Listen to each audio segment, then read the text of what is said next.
Today we are reviewing the Launch X431 Pro Elite, and we're going to see exactly what it can do.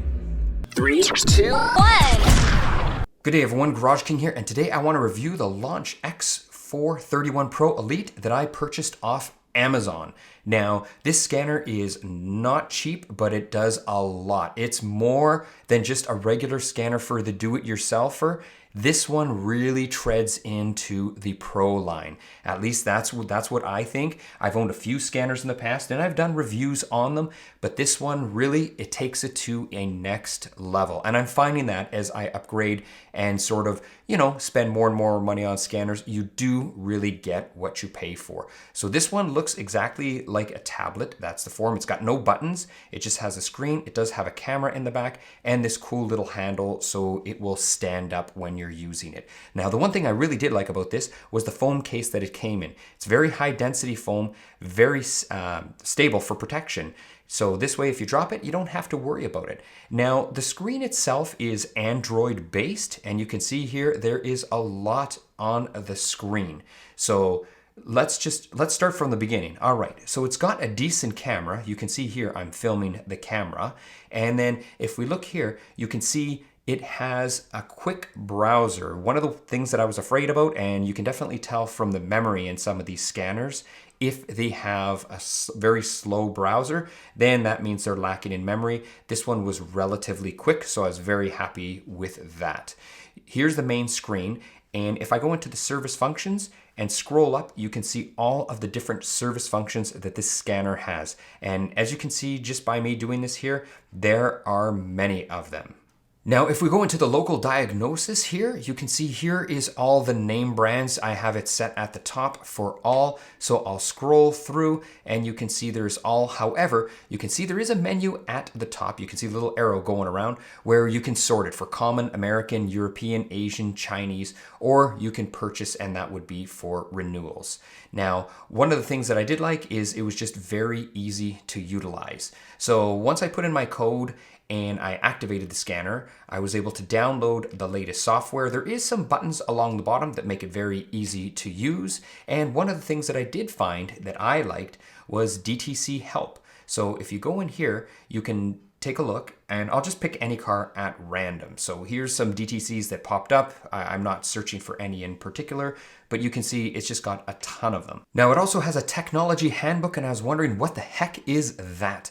So you can see here's the different manufacturers, and what happens is if you click on one of the manufacturers, it will bring up just some specifications. So here you can see this is for Acura. Now, I want to state most of these technology handbook items, when I was going through, they are for more dated vehicles, but nonetheless, it's still good information and you just never know when you could use it, and it is at your fingertips. So anyway, it was a pleasant surprise. I was happy about that. Now, the other thing, if we go into the other modules, you can see here with the toolbox, there is oscilloscope, sensor box, multimeter, BST 360 for testing batteries, video scope, and IMMO Prog diagnosis. Now, IMMO is, as we know, it's key programming, also called car key programming. It is the process of programming a new electronic key or immobilizer chip for the car.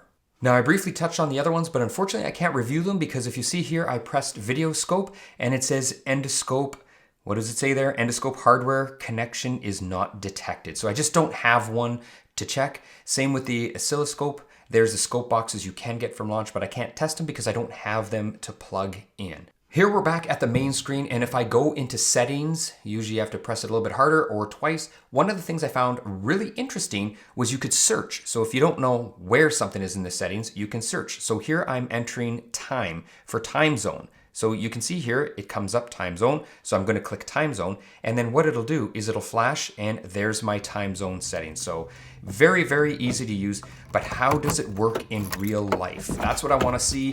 I want to do a few tests, especially the bi-directional control, because that is really what makes these expensive scanners what they are. So now we're connected to the vehicle, so we can go into intelligent diagnosis. You can see this car has never been scanned before, so it's got an update. I'm going to speed up the video because you don't want to wait for the update. There you go. You can see we're all done. The Launch X431 properly identifies the vehicle as a Honda Civic.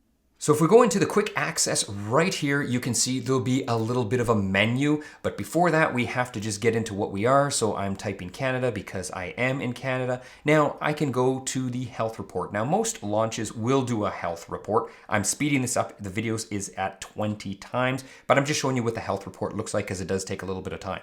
So here it found a fault.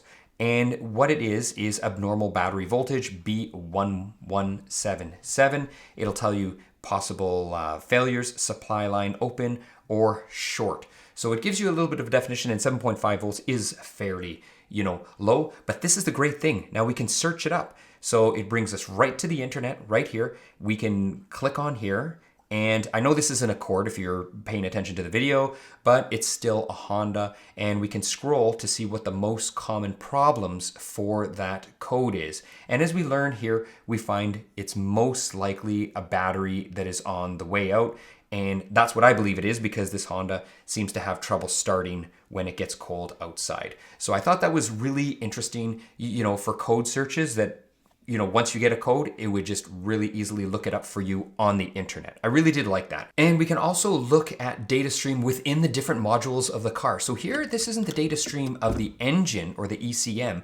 It is the BCM, so the Body Electrical Control System module. And we can even graph it. So here I have it set up for the automatic transmission gear position switch. And you can see there's on, off. So when I move the shifter lever, it will graph it as if it's on or off. Very simple. Next, let's go to special functions and see what we can do. So here you can see manually reset service. There's a bunch of other things. Now here, if the scanner won't manually reset the service and you have to do it by way of using your car, it will tell you exactly what to do. But more importantly, let's get to what everyone wants to see, the actuation tests right here. So now we're gonna lock all doors. Let's see if it does lock all doors. And there you go, you can see it did work. Now, before we get to more tests, it's important if a scanner can read exactly what you're doing. So here from reading from the body control module, you can see I'm turning the headlights on and off. I'm just simply using the switch, and on the scanner here, you can see the scanner reads the command on or off. So it's a very easy way to test your headlight switch. Now I'm in the seat weight sensor. So let's just see how this looks. As you can see, I'm getting a reading of a -2 kilos. Now, nothing is lighter than air, so I would say that is just the switch, however it's calibrated. But now you can see I'm graphing it. And you're probably wondering, how am I graphing it and changing the weight? Well, if we pan over there, you can see that's my hand and I'm applying force. So easy way to test that switch. All right, now back to the actuations. Let's test out the radiator fan. So let's see if we can hear this.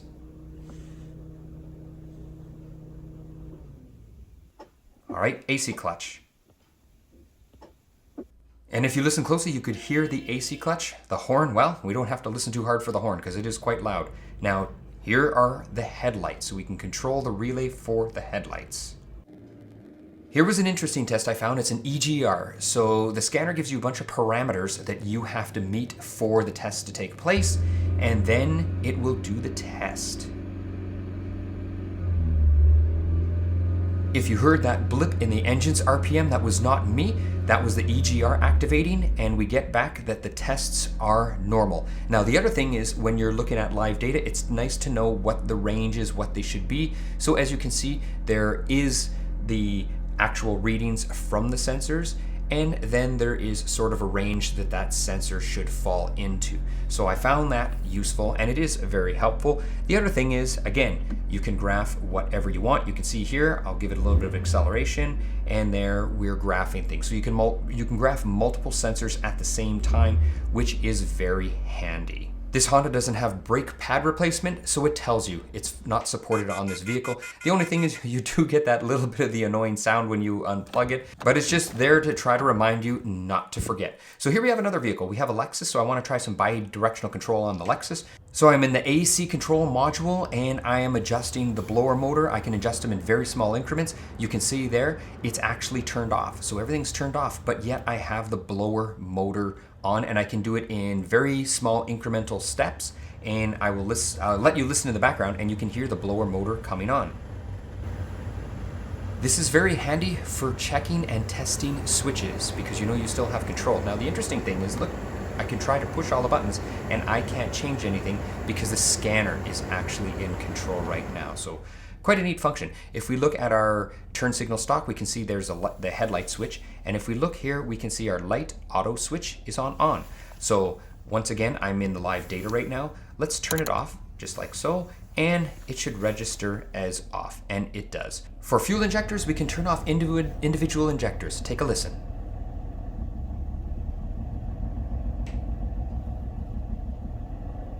And there is so much more. Now remember, the scanner will vary between vehicles depending on what the vehicle can output to the scanner. But all in all, a super powerful scanner that does a lot of things. I know I didn't cover them all, but this is my favorite new scanner. It definitely does a lot, and I'm super happy with it. So if you have any questions, comments, anything like that, please leave them below. That is it for now. GarageKing over and out, and I hope to see you next week.